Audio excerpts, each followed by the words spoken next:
bassins miniers qui ont préparé, bien sûr, parce que c'est pas venu du jour au lendemain. Mais le bassin minier a été réprimé, les gens ont continué quand même de batailler, les femmes avaient beaucoup fait quand ils ont arrêté tous les dirigeants syndicalistes. Un peu partout, il y a eu des mouvements, dans le sud, à Sri Lanka, partout, au Sahel.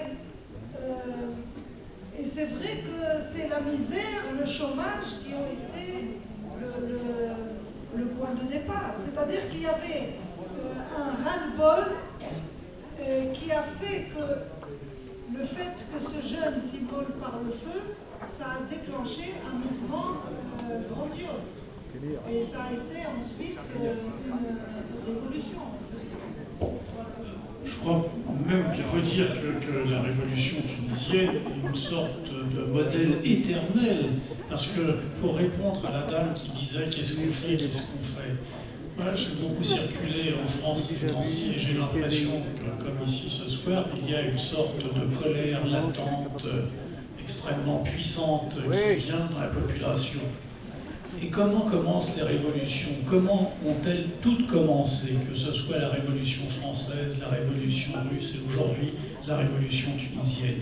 Ça commence non pas par une déclaration, non pas par une proclamation, non pas par un manifeste, non pas par une réunion, etc.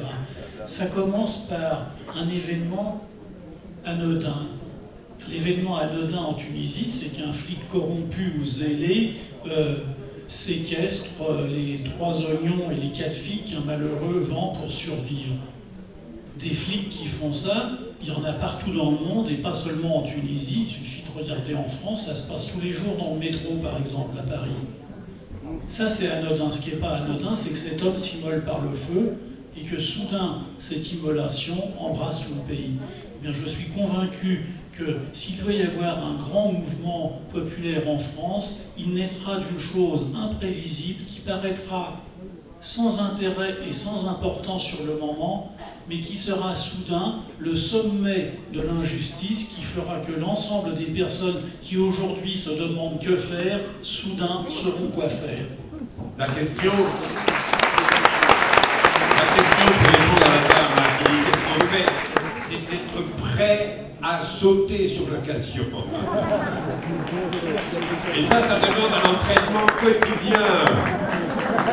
Il ne faut jamais que les bottes soient loin du lit pour le moment où il faut sauter sur le cheval.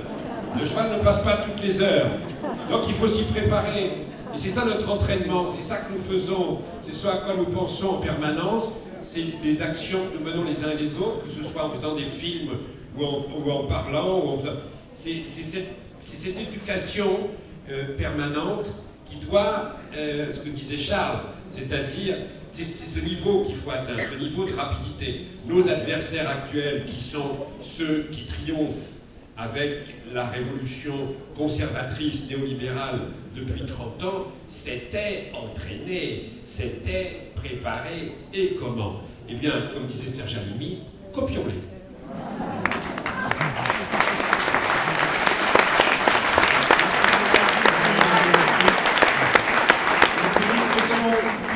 Au fond de la salle, s'il vous plaît. Et je profite du micro pour avoir des nouvelles de Taoufik Benbrik. Merci. Et pour le futur, vous voulez parler du futur président de la Tunisie.